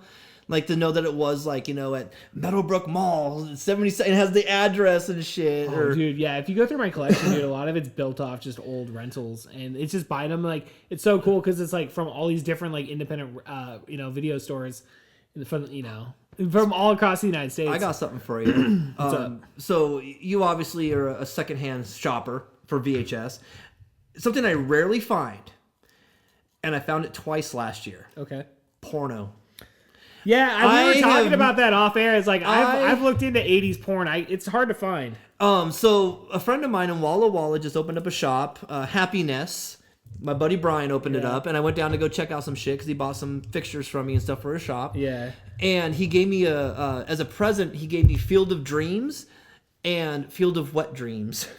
Damn, I want to get my hands on some of that shit. That's vintage as fuck, dude. And that's just it. I don't think it has the same respect or the same archival purpose as it does, like, say, these other movies that are on our shelves. I mean, honestly, dude, like, as a child, like, I found my mom's, like, porno stash, dude, and, like, we were, like, fucking, yeah. If anyone's listening, there's a lot of nostalgia in that. If anyone's listening and has porno VHS, there's one in particular I'm looking for. It's my White Whale tape, and I rented it from the Meadowbrook in the late 90s. We had a party. This was like 98, 99, so we're getting stoned and shit. We're having families out of town, so we're just fucking living it up. We had rented a tape. I kid you not, porno bloopers. Oh, hell yeah, and I'll never forget the scene where the dude is like, he's like fucking the girl from behind in a bathtub. He slips. His dick comes out as he's coming, and it's just like all over his face. He's like, "Fuck! Someone give me a towel!" And she's like cracking up, laughing at him. And then it's like, at that moment, I realized, and this is someone who looks into film and thinks about those back end things. Hilarious. Not every shot is done first on the first take. and you should know this now as a fucking filmmaker. If you get your take on the first take after a rehearsal, hell yeah, print it. Let's go on to the next scene. We always get no matter how good the first take is, we get a minimum of 2 takes every time. But that's just it. I don't ever think about it with porno. Those are often one take movies. Yeah, I mean, you got to get the multi-camera angle in there, dude. Like, but a lot of it's single take because you couldn't, unless some Yeah. guy, like Boogie Nights, when he's like, when he brought up that part about like, oh, I could come again if you need me to. I was like, oh, that's right. I never thought about that because not everyone would be able to pull that off, especially with all the drugs and shit. So I am looking for more vintage porno, but especially this particular one that has that particular scene. Oh, and also employee training videos from places in the 90s. Oh my fucking God, those crack me up. Hi, welcome to the McDonald's family. Your job here as a fry cook is to, it's always like... I've never even thought about looking for that shit, dude. Like, I bet there's a whole fucking culture out there of people fucking collecting that shit. I sold my Don't Copy That floppy that had all the fucking... Like, it's probably the nicest copy that's ever been put up for sale, and it was my copy. Was sold at Portland for $100 before we even opened to the public. Damn, and it's sold to the Video Game History Foundation, and they said we're gonna put high quality scans up. Like, we've been looking for a level of tape. Like, they're always thrashed when we find them, and they don't have the outside shit. Like, we've never seen one with all the pieces. Yeah, you gotta fucking preserve that shit, dude. So like, that's why I sold. People are just like throwing that shit away nowadays. I was doing it for $100. I didn't think I'd even get that. I would have taken 50. Where I was gonna ask you, do you remember like where you found that at? The Goodwill on Tieton in the 90s. That's just a giant come up, dude. Just all these years of me coming up, I'm just cashing in, and I'm also, like I said, I'm satisfied because I'm taking stuff I found and like trading for shit that I'd rather have instead. It's like, even though I may not fire these old game consoles or certain things up, it's like I'd rather have that in my collection than this in my collection. That's a little bit more quality, so if I ever decide to sell it, I'm going to get more for, say, a TurboGrafx CD combo than I am a Japanese Wii U. Those are... I take the TurboGrafx, dude. Well, that's what I did. I traded a Japanese Wii U for a TurboGrafx. It's like this cool, it's like a laptop thing. You open it up and it like has these ports for the CD-ROM and the engine. I've never seen it. It's an all-in-one. Wow. But it has AV outputs, which are rare for the TurboGrafx 16. Okay, cool. So, and I'm a turbo collector, which is... I've just done they're expensive. I've done the ROMs on them and shit and played it. Dude, they're so fun. Dude. So yeah, I know that little box I got right there, dude. That's just got a bunch of fucking shit on there, dude. It's pretty much like Atari, everything in fucking Atari and shit. I see your little the retro BitDo. Yeah, dongles. Dude. I recognize those. Yeah, dude. I mean, I do have the Super Nintendo. I got the Sega Genesis. Have you fucked with EverDrives yet? See, I've seen him online, and then Timmy, actually, when I went to his house to record the podcast last week, brought up a story off mic about how he's seen you and that you had hooked him up with one. Yeah, so he had talked about it because he didn't want to buy, the revision of No Mercy. Because there's 2 versions of WWF No Mercy for the N64. The first version's broken. The second version, you could have sent it in and gotten a replacement for like $5 shipping and handling. I guess I never realized like there was a broken version of that. Nobody did, and that's why the non-broken version goes for like $800. Damn, or some shit. That's like price gouging, dude. Come on. But I mean, I guess if it's a rarity. If only a couple hundred sold, yeah, and there's millions out there of the other version. The one that only sold a couple hundred, especially if it's a superior version. So I told Timmy, he goes, I'll never be able to play it on real hardware. And I was like, get you a fucking EverDrive, get those. I go, you can literally throw every N64 game on there. And I go, yeah, I still collect for the 64. I still collect things, but this is a great way to so you're not swapping cartridges all the time. If you just want to have a great way to like. Believe me, I wish you get to play with like the actual controllers and shit. You're already playing with real hardware. You're really playing it on 99% of it feels pretty fucking. Because I mean, you see the controller I got. You're using a 360 controller. I just use that. Those Xbox controllers are great. They're universal. Yeah, they work fucking decent. Like, dude, I'll play those arcade games. Like, I'll just go through and like fucking blast through that shit, dude. Because like it's like unlimited quarters. But that's what I'm saying. Like, I wish we could have had that back in the day, but then those companies wouldn't have made money. I mean, I know I'm guilty of being. That dude, person. If they brought it, like anytime that locally, dude, that we've had like arcade games, I've always fucking supported that shit. Oh yeah, and I've always gone and like put quarters in, dude, and go and play that shit. And so okay, it's funny. I bought I traded a At Games pinball table from John a few years ago, and it now lives at my girlfriend's house. And her son, there's a lot connecting here, but her son's friends are the neighbor girls, and they're like 8 years old, 10 years old, you know, they're younger. So whenever they come over, I'll be like, here, who wants to get the high score on Baby Shark Pinball? And I'll turn it on for them. And she was telling me the other day, she's like, and I asked her, I go, have you ever actually really played, have you ever seen a real pinball machine before? She goes, I've never seen one. And I go, see, like when I was your age, you do still see like pinball occasionally, like was movie theaters have them. Round Table still has one.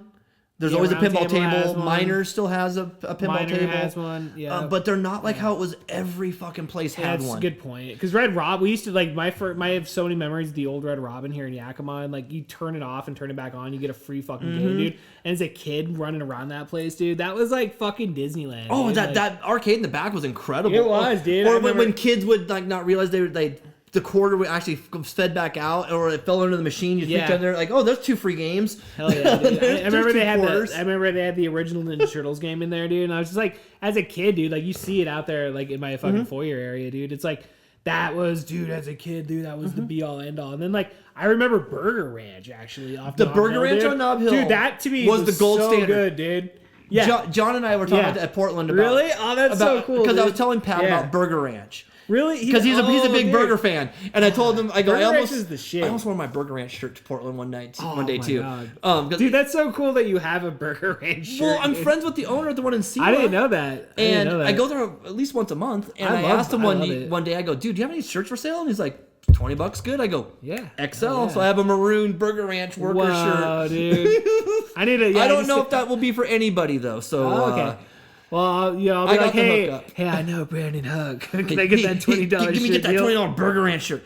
I'll roll with the John medium. and I, we're talking about that same thing. We're like, dude. Yeah. John's like, okay, Huck doesn't eat meat, but he knows Burger Ranch is the jam. Because like Sacco fries, come on. Oh yeah. But that arcade too was fucking incredible too. And so we're like, dude, if you're ever up in Yakima, you need to come to a fucking Burger Ranch, dude. It is the jam. Yeah, we used to just like, cause like I lived around there as a kid, dude. So like, so that was like just walking. we would walk through YVC from like over like Larson Park. Yep. We just walk over that bridge, and we just go in there and like buy fucking like you said, the fries. That's all we ever buy got. a sack of fries for like Maybe it probably was like soda. $6-7 back then. Yeah, dude. And then like we would just have like. Take the change. My mom had so much change, dude, so we would just take it and just go and like play video games. Like, how come I'm not gaining any money? Well, you see, the high score needed to be got on. I think she was okay with it. You know, she took care of us in her own ways. You know, us like That's having right, free that's range right. with her change was like pretty fucking cool. Yeah, and kids just don't have free range like they used to. Dude, like, we'd go to like because like Larson just Park don't. they'd have baseball games, dude. So they'd have like they'd have a stand open. That So was we'd when go Yakima buy Bears like was candy there. and stuff, dude. Yakima- No. or Pepsi Pack was there too. Yeah, Pepsi Pack, I think, dude. Yeah. But Yakima Bears were there in their early seasons. Were they? Okay, Yeah, because like I was gonna say like in the 80s. In the 90s they played over Because at the fairgrounds. Parker's dad sang the theme in the late 80s, early 90s for the Yakima Bears. Oh no shit, dude. That was Parker's dad. Yeah, it was like Dunbar Park or something. Yeah, something like that. Yeah, like I forget. But we used to, as kids, dude, we'd fucking break into it, dude. Because like, dude, like we'd fucking find loose boards and shit, and be like, oh, we'd crawl underneath it and stuff. Oh fuck yeah, dude. We're always like kids. We're like, oh, dude, maybe we could like break in and like steal all the candy. I was probably that cool teenager you saw standing around. Probably, dude. Like, wow, those kids are cool, man. I can't wait to be an adult. Then you become an adult, you're like, I wish I was a kid again. This sucks sometimes. But yeah, I know, dude. I was always fucking poor as fuck as a kid, dude. So I'm like, I don't know. Well, like, I don't know. I just felt like back in the day, like, you know, like you said, you get your $2 in lunch money. It was $1.25 for lunch, and you'd have like 2 to 3 quarters after school, and like that's a pack of Garbage Pail Kids. That's a game of whatever, Double Dragon at the 7-Eleven or something. Yeah. It was those couple. Yeah, little 7-Eleven did have video games, right? Those little I remember that. Those little I called them micro experiences. There was like, it was so cool just to be like, I'm not in the house. I'm playing through a couple levels of Double Dragon. Get my ass handed to me, head home. Yeah, dude. It Gotta was make fun. a quick phone call, dude. Pop up to a fucking. Oh yeah, I remember I used to know all these like phone tricks, like to make the phones call back, like public pay phones. Like it's like *626, or then you hang it up twice, and all of a sudden it starts ringing back till someone picks it up or some shit. Like all these cool little things that we learned back in the day. So then when the internet came around, we're like, ooh, what other kind of things can we learn? So we actually learned arcade tricks for like Bubble Bobble, how to do like an upgrade on Bubble Bobble. Fucking rocks, dude. It's like up one player, right one player, bubble one player, so, and it's like it gives you fucking like super speed, the super bubbles like from the level 1 without having to get any power ups. There's like, and I found that out on the internet, and we had a Bubble Ball machine at the 56 and some of you won. I was like, oh, it works, guys! No way! Like, so yeah. Oh, that opened up our eyes. Was that like a Neo Geo fucking machine? No, it's Taito. It was Taito. Okay. And I regret not buying it for $50. I was offered that machine for $50 in the 90s, but I had nowhere to put it. And I wish I had that bubble machine. Fuck, dude. You know how much money those things could go for so fucking much. Because I saw your NBA Jam one up. Yeah. I ended up trading a bunch of Wii shovelware for a Simpsons one up. A Wii shovelware? What the hell is that? Wii shovel, like those games that are just like, we suckered grandma out of $20. Okay. Like, oh, look how fun and cute this game must be, but it's broken. It's a piece of shit. It's like, who the fuck? It's just a shitty game. Like Eminem's kart racing. You wanted Mario Kart, but you got Eminem's kart racing. Yeah, dude, that was like the Ninja I'm sure Turtles, it's okay, like Super but Smash Brothers. Like, it was Yeah, like, what the fuck is this? I'm sure I want it's- Super Smash, dude. Yeah, I don't want this. I want the other. Like, give me the real. This is just. Like, you the couldn't afford Mario, Grandma? So Fucking it's Jesus. The reason why the Wii should have only had a third of the games it had, they should have focused on quality over quantity. Yeah. So I traded a bunch of Wii shovelware That's and a cool, bunch though. of for. I'd rather have that than. It's in my room now. Well, those One Up arcades are fucking cool. Have you modded yours yet? I haven't. I don't know how to, and like I'm I'm pretty bad when it comes to shit like that. I'm dabbling in it now. Okay. Take your time, and once it gets done, because you have the 3-button option, I only have a 2-button option, so Okay. mine can only be like limited to like Sega Master System, NES, 2-button arcade games. Yours you could do up to 3 buttons, so you could do Genesis, Yeah. and anything else that's 3-button. That's pretty cool. So yours opens up a little bit more options because you have the 3.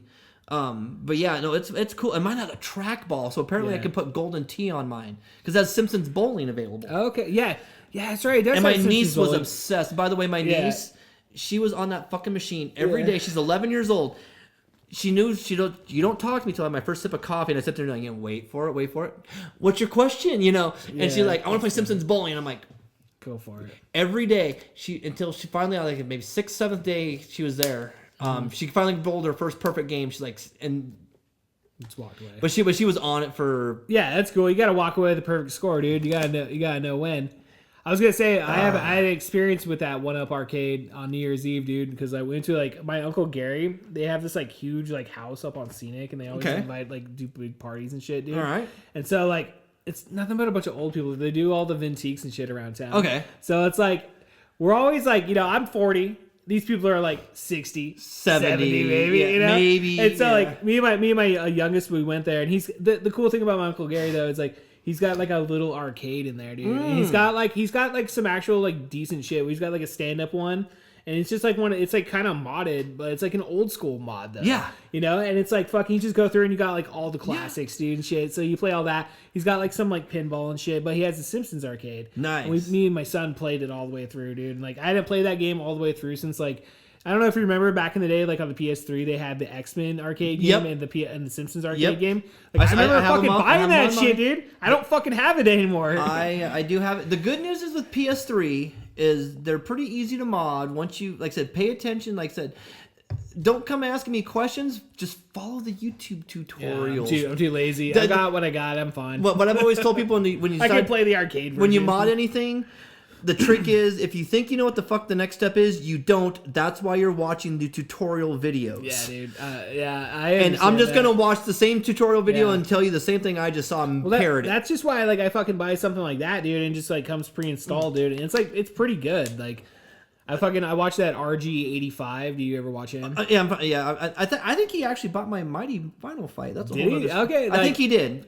Yeah. when he was completing some stuff. Yeah, no, I think like that was- I like it sounded him, like and he recommended that, so I went on there and I was like, yeah, it was a decent price, so I was like, fuck it, dude, and like, because so like my experiences with buying like stuff like that, because I did also buy like an old school like looking Game Boy one, and so it's like it's in like the hardware and everything is like pretty fucking decent. Do you remember the company name? Ambernick makes pretty good ones the last couple of years. What was the last name? Ambernick.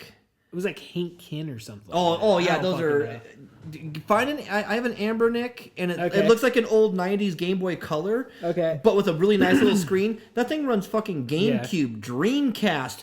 See, I don't have any of that. PS2. I'm playing fucking PS2 games. I'm playing like PS1 games, dude. I'm just saying, you could take a shit and play Silent Hill 2 on this goddamn thing. It's crazy. Yeah. So I have something like that. So I do play like a lot of Nintendo and like Super Nintendo and shit on there. But like anyway, I was gonna say I did have a shitty experience. I kind of like found one that looked like it's kind of like it's got like controllers like the PS5 or something, but it's got like a Switch screen, so it's like a bigger screen. Yeah. And dude, like I got the fucking the controllers are such a piece of shit, dude. And then like the whole fucking formatting of it all, like there's like for everything I bought before, like had everything already on there. There was very little shit I really need to add for the most part. This other thing, dude, it was fucking so. Yeah, those Amber Nicks, I swear by them. Like plus they're Android based, and so this to touch on Fish for a minute, they have their own app called Live Fish. It's like so you can like. So when you buy shows, even if I don't subscribe, I can still access my shows I've purchased, like or tickets. Like when you buy, cool. it's pretty nice little That's thing. pretty cool. But because it's also an Android app, I can put that on my little Ambernick handheld and use that for like my background music, and still play like something else on like Super Nintendo at the same time. And just in the settings, turn the sound down on the Super Nintendo, but have my music going still if I wanted to. See, that's pretty fucking. See, that's 2026 crazy. Technology right there, dude. That's pretty fucking badass. But like I said, but those newer systems, like I said, with the PS2, GameCube, like that generation, it's even Wii games. I'm playing Wii games on the go. Fucking seriously, dude. Seriously, what the fuck? You got okay. If you haven't played Fortune Street yet, do you like Monopoly? I like Monopoly. Okay, Yeah, Monopoly's good. I like Monopoly. I like Monopoly. Okay, Fortune Street takes Monopoly, blows it out of the fucking water. So take those concepts of Monopoly, you're still going around a board, and let's say you get all the color in a district. Let's say like let's just use St. James Place, Charles, those maroon motherfuckers, purpley ones. And you don't have Those purple motherfuckers. Let's say I own those, but you don't, okay? In Fortune Street, you could invest stocks into that district, and then it raises the prices, like as more people become demand on it. And whenever anyone lands on it, I also receive a portion of the thing. So you can imagine if you're landing on someone with Boardwalk Park Place, and they've got the 2 hotels, and you have stock in it, you're also going to get a cut of that. So it's the combination of that. So you don't have to always dominate districts to win. You can be a shrewd stock trader and still win.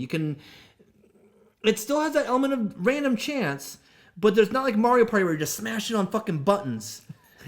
Yeah, I hear you, dude. So, it's a little bit more complex than Mario Party for sure. Fortune Street for the Wii has been a friend of mine. She's a comedian, Lily.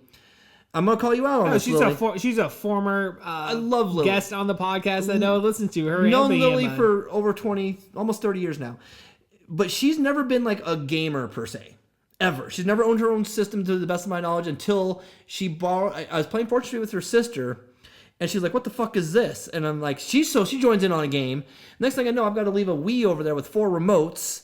And then I had to mod one and leave one because they were just like, "You're gonna run this fucking copy into the ground." You guys are playing like, I mean, she has replayed that game probably 2 or 3 times to completion. Jeez, it's dedication. Fortune Street is fun as fuck on the Wii. Dude. I'll have to check that out, dude. Because like, dude, the Wii, I owned a Wii back in the day when they first came out. Dude, that was like one of the first systems I ever bought on my own as an adult. Dude, we would get drunk as fuck and play Wii Sports. We'd play like Rock Band and like fucking Guitar Hero. My rule of thumb is with the modern systems that have stores, if they still have an active store and they're making money on it, don't mod it. And like PS3, I get it because it's on its tail end. Most people aren't really buying shit on PS3. I understand that. Dude, PS3 was like one of my favorite fucking systems ever. Dude. Like you could add your music in there. And I remember back in the day on like a couple of those wrestling games, you could like use your music to like create a wrestler and like use that for the entrance and stuff. I did that like, for my like Skate. You could play your own music and stuff. Like, and that's such a fucking long. But they want you on Spotify now. They don't want. Did you know PS4? That's what my kid does. Yeah. Did you know that PS4s don't play audio CDs? Yeah, I know that. That was as soon as I bought a PS4. That's one of the first things I did because I was going to start like, okay, well, I guess I gotta load my music on here because like that's what I did on the PS3. Dude, yeah. I just took all my CDs and it even named the tracks for you for Grace Note and all that. It was awesome. Yeah. But Grace Note service has gone on and everything, so you have to. I mean, it still does it, but yeah. But the Wii is incredibly easy to mod. And once you get that door kicked down, like apparently like the Beatles Rock Band has like customs now, and Rock Band has custom songs now, so you can like not just download all the previous content, you can fucking make. People are making their own fucking songs now and shit. Cool. So I am looking forward to making like I would love to do some fucking Rock Band customs. Like what was that we heard the other day? Never Been Any Reason by Head East. What a fucking banger! Shit, dude. That'd have been cool with Rock Band 3 with the synthesizers and shit. Dude, hell yeah. I mean, yeah, dude. I mean, like, talk about that for a second, dude. I mean, you were like the king of Rock Band around, and Yes. here in Yakima, Washington, there for a minute, dude. I own 97% of the official content purchased through from Rock Band 1 to Rock Band 4. Hell yeah. So it was a very the only time I think DLC has ever been done correctly for a game is the Rock Band, and Guitar Hero series takes an honorary secondary because it'd get about 80% of the songs per game. But recently, someone actually on Archive has gotten all the Rock Band 4 shit put up, and I do want to, because I was running a Rock Band 4 setup with my own account and stuff, but I don't want to be taking that to. I do want to ultimately take that to conventions and stuff and start, booking that out and doing cool Rock Band events. That'd be pretty fucking cool, dude. But that's the thing is there's so many songs that were like on Rock Band 1, for example, Metallica Enter Sandman is on Rock Band 1, but because of licensing, it never left the disc. So, but almost every other song on that, the Radiohead Creep, stuff like that, still being played on Rock Band 4 to this day because it exported out. So I was using content for 15 fucking years, and some of it I only paid 99 cents for, and I probably got hundreds of plays between Rock Band 1, 2, 3, and 4 on. It's just, what a fucking value. What a value. It was so well done. So yeah, no, I'm excited. I would love to bring Rock Band back at some point, but it also has been nice taking a break from the public eye for the last year and a half or so since, it was 2 years ago Grog closed. Yeah, it's been around about this time. Yeah. And that's why I pivoted to doing all the conventions and I did an Oops All Video Games yard sale a couple of times. That's pretty cool, dude. Hell yeah. Because I don't know. I mean, if you're looking for video games and you go to yard sales, what's left is like, oh, you have NHL 06? Cool. And you're asking $20 for it? I got fucking Madden 07, dude. Well, I know because it has a Seahawk on the cover. That's understandable. But I do have old stuff on. I'm just saying, like, no one's paying $20 for NCAA 02. Yeah, I know. It's not. No, you're not gonna pay that much for that. I give those away for free with somebody buy something with like, oh, you bought a $5 game and you're stoked about that Madden. The Madden's free. You can keep the Madden. You can keep the fucking Madden. Yeah, dude. That's what did that. I started playing Madden in like 03, dude. And once I figured that out with my friends, I was like, dude, we would just play Madden all the fucking time, dude. No, to this day, it's probably my most played video game. So last spring, Riggs showed up to my fucking Oops All Video Game sale and like raided it. And it's funny because I was like, was it Fish Fan, Pink? I'm like, oh my god. Wow, dude. But it's just such a trip. No, and I got it was a pretty positive video. People, like I said, I'm not being political when I say this, but the world just needs more fucking positivity. Sure, dude. People just need to be kinder. I mean, 100%.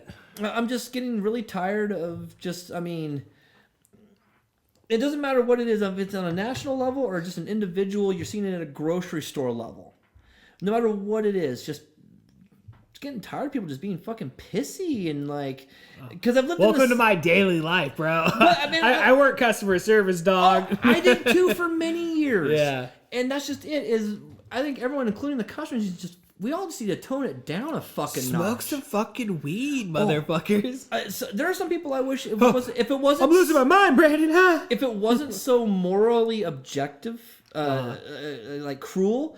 There are people that need to fucking have some sort of a hallucinogenic breakthrough of some kind in this world that just need it once and then be like, what the fuck am I doing?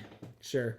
You know, I agree. I can agree with that. Because I always tell people a good psychedelic trip, if you say have a bad one, it's the never-ending story effect. Remember the scene in the never-ending story where it's like the mirrors at the end, and the last one is you see a true reflection of yourself, and most men cower in fear and run away.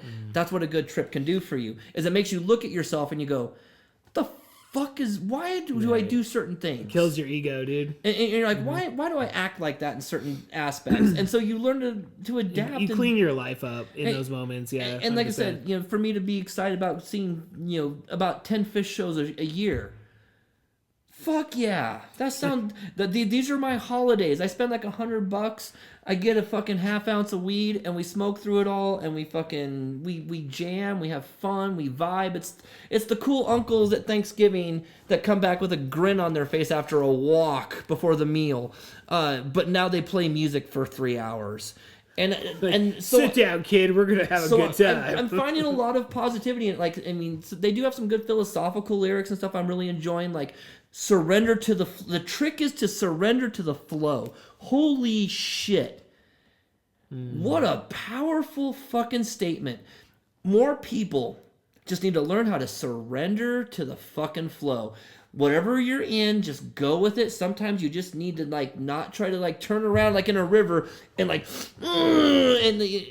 what a waste of energy. Yeah, you got to maintain a positive attitude, and you got to go with it. You got to go with the way life hands you, in a sense, and it's not to be direct on it, but it's we all go through it. We all deal everybody with does. It. We're all dealing with it, dude. And we all have had something probably previous in our day that's made us go fucking I hate this shit right now. I really do try to control my temper though. That's one thing I've worked on ever since I was a kid. Because when I was a kid, I was all fucking angry and shit because my mom and dad divorcing and shit. And so going through all that, I've always just always tried to have the approach of just enjoying the moment, and just again not letting things bother me as much as they used to, So, things still bother me, but it's I really try to keep my anger under control. So. Remember I talked about that song called Beneath a Sea of Stars in Denver. And there was a moment I felt in the show where I was looking around Denver. I'm looking around, there's a beautiful full moon. It's a fucking gorgeous summer night. It's 70 degrees. It's 9:30 at night. It's and I'm feeling just this beautiful love vibe. I'm I'm with my brother. He's finally got me at a fish show. And at the Sphere, the night I did acid, they do Beneath a Sea of Stars because I didn't get to this part yet, but each night of the Sphere for the 4-night run was based after a sphere of the Earth. So night 1 was the Geosphere, songs about, get back on the train, farmhouse, never ever saw the Northern Lights, all sorts of fun shit. Night 2 was the Hydrosphere night, so underwater, water-based aquatic theme songs. Night 3 was, of course, the Stratosphere, your air songs, your sky. Divided Sky, of course, was played. Night 4 was the plasma, the just outer space shit, right? Oh, so fucking man, nuts, dude. So that's the night I decided. So that's the night I decided to do acid. I didn't know, but we didn't know what the themes were. And so when Sea of Stars comes on, I'm crying. I'm joy crying. My girlfriend comes up. She's like, "It's okay, it's okay." And I go, "No. I'm having an epiphany." She's like, "What is it?" And I go, "This is family. This is love. Why can't we have I'm witnessing what I feel right now is the pinnacle of two of my favorite things, technology and music/art. And I'm seeing something that has never been done before. I'm thinking of how my brother-in-law has tried to get me into this for 2 decades, but I just was too angry for it. I just was not having this bullshit. And now, holy shit, I'm just and then a couple songs later, they show this Starfield and it turned into that. You can see that's the fucking band, that little tiny little thing, and that was that was just stars, and it slowly just started swirling into that, and the More Dragon. I could go on, I couldn't believe what I was seeing. Sure, I know, dude. It sounds like people need to smoke some weed or take some psychedelics and get into fish, dude, and we'll have world peace. No time. It might be the secret to world peace because, I said, I remember I love my young, angry music. I love my metal. I love my Clutch. I love my Melvins. I love all that shit. I love all that. Love it. But goddamn, I don't know what it has been about this. I've been addicted to it lately. It's become it's been a good lifestyle choice for me, and it's made me feel 1,000 times better. Hell yeah, dude. I don't know. It just feels great. And my girlfriend got into it, which is apparently not everyone's lucky enough to have a girlfriend who gets into it. So she even has a fucking donut flag on her wall. Shit. She went and bought the spendy one. She didn't get the bootleg like I did because that's where I get my fucking belt and shit. It's a bootleg company out of Colorado. Oh, that's a cool fucking belt, bro. It's fucking fish, bro. It's my fish belt. Well, Brandon Huck, on that note, dude, all good things must come to an end. It has to. We have to wrap it up. Dude, on the we could do podcast this and another listen to 3 it. hours. You work tomorrow, right? Actually, I just started a new schedule, so like I get Fridays off now. So I have like I do 4:10s. You want to go watch Sphere? You got 4 hours? I know, dude. I'm sure if I asked my wife, she was like, "Oh, I'm like, I did. I'm gonna go do drugs and hang out with Brandon." Like, you don't understand. All right, hippie. All right, It's fucking the nerd. pinnacle of art and technology. Kick me in the you ass. don't get it. You don't understand. I just want to do drugs. And so, like I said, it's really hard. Like there was the meme of the Joker. You know, he's like, you wouldn't understand. I feel like that with fucking talking about fish sometimes, like, and then the milk carton spills milk all over the thing, and then they took the milk and they put it into the freezer, but then when they closed the freezer, like the freezer from Tweezer, and then it opened up and there was ice cream cones coming out, and it was 2001, and then the fishman, he got his little helmet on, and then he got on the rocket pop, and the drummer got taken over by the singer, and then New Year's came out with the rocket pop. They had a picture on Facebook of the rocket pop. Yeah, That's I feel fucking crazy talking about it. Then the international singers come out and they do the meat stick dance, and trust me, it sounds bonkers. I gotta get into it, dude. I'm gonna fucking give it a shot. I'm gonna give it a shot, dude, officially, because I've never like got into like Grateful Dead or anything like that. I just like I'm not like really into because like I listen to punk rock, dude. I listen to hip hop. That's the first mistake I made. I thought it was more like Grateful Dead, but it's not like I'm like talking shit about it or anything. But like it's like not my music. It's more like Frank Zappa than it is Grateful Dead. See, I never. I mean, I know I've heard Frank Zappa, but I've never really gotten into him. Zappa is the kind of guy who'd write, like I said, the Valley Girl song was one of his biggest hits. It was just like him making fun of Valley Girl culture when it was brand new with his daughter. That's the song. It's a good song. Just goofy shit. Yeah. So just learning how to, like I said, the trick is to surrender to the flow. You can put that on the tagline. I'll put it on, dude, because I got 10 hours of work every single day, dude. So I gotta fucking fill it up, dude. All right, Brandon Huck. Dude, Kevin Porter, thank you for having me back. It's glad yeah. I'm happy the podcast is back, guys. Like and subscribe. You can find me. I'm Smoke Break with Huck now on YouTube. Ooh, okay. The old name has been changed, but it's still the same content, and maybe you'll get your yearly video out of me. Maybe I'll finally finish uploading the few projects I'm working on. Hell yeah, dude. People need to go out and fucking subscribe on that shit. And we will definitely do another... I mean, it's not your first time on the podcast, but it's the first time on the podcast in like 4 fucking years or some shit. I'm on the reboot. This is the 2.0. Yeah, we're on the reboot right now, dude. So when the reboot gets made again, who's going to be the director? Well, Brandon Allen, of course. Sounds like a plan. All right, good. Guys, we will see you guys next time. Motherfucking peace.